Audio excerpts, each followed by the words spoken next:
Hello my dear students, once again welcome back to Sublime Learning.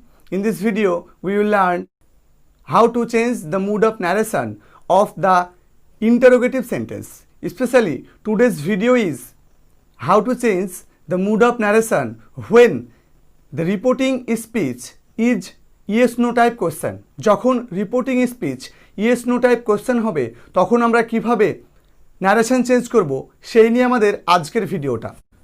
So দেখো কিভাবে interrogative সেন্টেন্সের narration change করতে হয়। যদি রিপোর্টিং স্পিচটা ইয়েস নো টাইপ হয় তাহলে আমাদের চেঞ্জ করতে হবে কিভাবে। মনে রাখবে যদি বাক্যের মধ্যে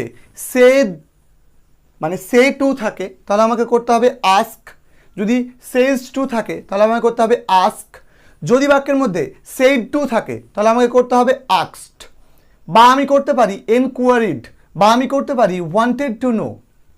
আর যদি প্রেজেন্টে থাকে তাহলে আমি যদি সে টু থাকে তাহলে আমি বলবো এনকোয়ারি, সেজ টু থাকলে বলবো এনকোয়ারিজ, আর যদি সে থাকে একই রকমভাবে আমি ওয়ান্ট টু নো এরকমভাবে করব। আরটা মনে রাখবে যখন আমি রিপোর্টিং স্পিচটাকে যখন আমি টেন্স এবং পার্সনে যখন আমি চেঞ্জ করব তারপরে আমাকে সাবজেক্ট ভার্ব এবং অবজেক্ট এই প্যাটার্নে আমাদেরকে বাক্যটা কনস্ট্রাক্ট করতে হবে। তাহলে আমরা এক্সাম্পলের মধ্যে দিয়ে দেখি, তাহলে তোমাদের ধারণাটা, তোমাদের সমস্ত ডাউটসটা ক্লিয়ার হয়ে যাবে। দেখো প্রথমে বলেছে ইউ সেড টু মি বলেছে, তাহলে আমি কি লিখব?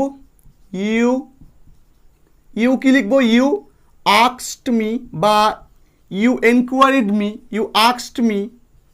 এইবার আমাকে কমা ইনভার্টেড কমা তুলতে হবে। এতদিন শিখেছিলে দ্যাট ইউজ করতে হয়, এবার কমা ইনভার্টেড কমা তুলবো।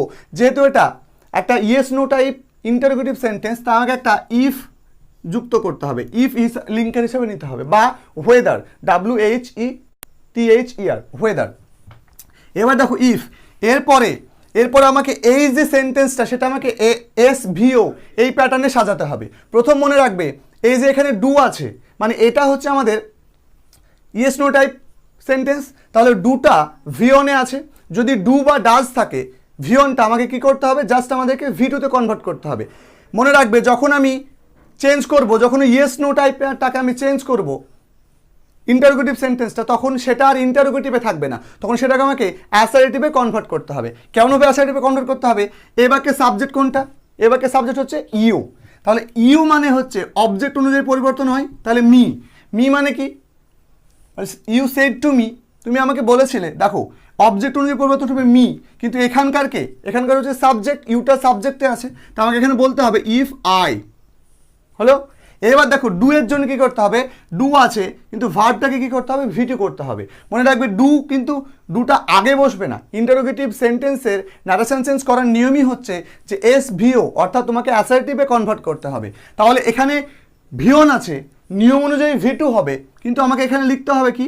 এই যে মেন ভার্বটা তার সেকেন্ড ফর্ম লিখতে হবে। তাহলে ইফ আই নিউ। এবার দেখো মি আছে, তাহলে মি থাকলে কি হবে? সাবজেক্ট অনুযায়ী চেঞ্জ হবে। তাহলে সাবজেক্ট কি আছে? ইউ আছে, তাহলে এখানে অবজেক্টিভে বসেছে, অবজেক্টিভ স্থানে, তাহলে আমাকে এখানে ইউই করতে হবে, কারণ অবজেক্টিভ স্থানে ইউ হয়। এবং মনে রাখবে অবশ্যই বাক্যের শেষে একটা ফুল স্টপ হবে, তার মানে you asked me if I knew you, এরকম হবে। নেক্সট দেখো she said to her brother, তাহলে আমি কি বলবো? সি আস্কড হার ব্রাদার, এবার দেখো আবার হ্যাভ দিয়ে শুরু হচ্ছে, মানে সরাসরি অক্সিলারি ভার্ব, তাহলে আমাকে এখানে কি লিখতে হবে? ইফ বা ওয়েদার, তাহলে আমি লিখলাম ইফ। এবারকে সাবজেক্ট হচ্ছে, দেখো এটা ইন্টারোগেটিভ সেন্টেন্স কিন্তু এবারকে সাবজেক্ট হচ্ছে ইউ, তার মানে ইউ থাকলে কি হবে? সেকেন্ড পারসন, তার মানে সেকেন্ড পারসন থাকলে আমাকে চেঞ্জ করতে হবে হচ্ছে অবজেক্ট অনুযায়ী। তাহলে হার ব্রাদার, তাহলে আমি কি বলবো? ইফ হার ব্রাদার, তাই তো? তাহলে ইফ হি বলতে পারি আমি, ইফ হি, বা ইফ হার ব্রাদার। দেখো এবার এখানে কি আছে? হ্যাভ আছে। হ্যাভ থাকলে কি করতে হয়? হ্যাভ থাকলে হ্যাড করতে হয়, তাহলে এরপরে আমাকে হ্যাড ইউজ করতে হবে। তাহলে হ্যাড, এরপরে হ্যাডের পরে কি হবে? ভার্বের V3 হয়, রিডের V3 রিড, তাই আমি রিডই লিখলাম। এরপরে দেখো দিস বুক, তাহলে দিস বুকটা কি হবে? দ্যাট বুক, এবং শেষে অবশ্যই একটা ফুল স্টপ। নেক্সট দেখো হি সেড টু মি, তাহলে হি সেড টু মি আছে মানে কি করব? হি আস্কড মি, তাহলে হি সেড টু মির জন্য আমি হি আস্কস মি করলাম। এবার ডিড দিয়ে শুরু হচ্ছে বাক্যটা, মানে yes no type interrogative sentence. তাহলে yes no type interrogative sentence হওয়ার জন্য আমাকে এখানে একটা ইফ ইউজ করতে হবে। ইফ করলাম, কমা ইনভার্টেড কমা তুলে দিলাম। এবার ডিডের জন্য আমাকে এই যে সাবজেক্টের পরে যে মেন ভার্বটা আছে এই ভার্বটাকে কী করতে হবে, আমাকে ডিড থাকলে কি বলেছিলাম যে ডিড থাকলে হ্যাড প্লাস ভার্বের V3 করতে হবে। তাহলে এই যে ইউ আছে, ইউ মানে সেকেন্ড পারসন, মানে আমার অবজেক্ট অনুযায়ী চেঞ্জ। তাহলে অবজেক্টে কি আছে, অবজেক্টে মি আছে, কিন্তু এই মিটা গিয়ে বসবে কোথায়, সাবজেক্টে। তাহলে সাবজেক্টে যদি মি বসে তাহলে মি এর বদলে আমরা সাবজেক্ট, মি এর সাবজেক্ট হচ্ছে আই, তাহলে আই বললাম। এবার দেখো এখানে ডিড আছে, মানে ডিড বললাম যে হ্যাড হবে প্লাস ভার্ব, মেন ভার্বটার V3 হবে, হ্যাড প্লাস মেন ভার্বটার V3। তাহলে হ্যাড সাবমিটেড, হ্যাড সাবমিটেড। ভালো করে মনে রাখবে যে ইফ ডিডের জন্য হ্যাড হয়েছে আর এই মেন ভার্বটা V3 হবে। তাহলে ইফ আই হ্যাড সাবমিটেড, দেখো ইয়োর বলেছে, তাহলে ইয়োর মানে আবার সেই মি অনুযায়ী চেঞ্জ হবে। এবার ইয়োর মানে কি, ইউ হচ্ছে ইউ, মানে ইয়োর হচ্ছে ইউ এর পসেসিভ ফর্ম, তাহলে মি এর পসেসিভ ফর্ম কি, মাই। তাহলে কি বলবো, my assignments, assignments, my assignments, full stop. এবার তোমার যদি এখানে থাকতো যে did you not submit your assignment, তাহলে আমাকে কী করতে হতো, if I had not submit my assignment. একদম ভেরি ইজি। এখানে যদি থাকতো do you not know me, তাহলে কি বলতাম যে I did not know you, I did not know you বলতাম তখন। একই রকম করে এখানে যদি থাকতো যে হ্যাভ ইউ নট, তাহলে আমি কি বলতাম, if her brother had not read that বুক, এভাবে আমাকে বলতে হতো। নট থাকলে কোনো পরিবর্তন হবে না, নট থাকলে যেরকমভাবে আমরা লিখতাম এর আগে আমি তোমাদেরকে নেগেটিভের জন্য যেভাবে শিখিয়েছিলাম ঠিক তেমনভাবে হবে। এবার দেখো পরে কি আছে, my friend said to me are you busy now, তাহলে মাই ফ্রেন্ড আস্কড মি। এবার দেখো কমা ইনভার্টেড কমা তুলতে হবে, কারণ আর দিয়ে শুরু হলে আমরা জানি ইয়েস নো টাইপ সেন্টেন্স হয়। তাহলে আর, এই আরটা আমাকে কি করতে হবে, বাক্যের পরে বসাতে হবে। আর হলে আমাকে কি করতে হয়, আর থাকলে অ্যামিজ আর থাকলে আমাকে ওয়াজ ওয়ার ইউজ করতে হয়, তাহলে সেটা আমাকে সাবজেক্টের পরে ইউজ করতে হবে। তাহলে এই যে ইউটা আছে, ইউটা হচ্ছে সেকেন্ড পারসন, মানে অবজেক্ট অনুযায়ী চেঞ্জ। এটা যেহেতু সাবজেক্টে বসে আছে তাই মি এর সাবজেক্ট হবে আই, তাহলে আই, তারপরে দেখো আয়ের পর ওয়াজ বসে, I was busy then, I was busy now থাকলে তোমরা দেন হয় জানো, তাহলে আই ওয়াজ বিজি দেন।